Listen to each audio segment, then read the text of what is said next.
మనిద్దరి మధ్యలో ఏ జన్మలో ఏ తీరని రుణం ఉందో, మరెందుకు ఇంతలో ఈ బంధనం ఇన్నింతలు పెరిగిందో. అమాయకమైన నీ చిన్నారి నవ్వును ఏ తల్లి కందో, ఇటే నీ దారి ఉందని నిన్ను ఏ సుడి గాలి పంపిందో. పాపం పుణ్యం దేవుడికెరుక, పేదకు దొరికిన బంగారు కణిక, పాలు వెన్నా లేవని అనక ప్రేమను సాగి తెలగవె చిలక.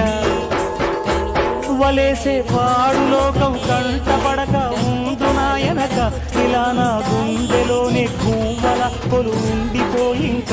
ఇటేకొస్తే ఎమున్నైనా నిలేస్తానే, మరింక ఏ కీడు నీ వంక రాలేదు.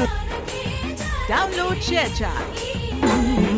మనిద్దరి మధ్యలో ఏ జన్మలో ఏ తీరని రుణం ఉందో, మరెందుకు ఇంతలో ఈ బంధనం ఇన్ని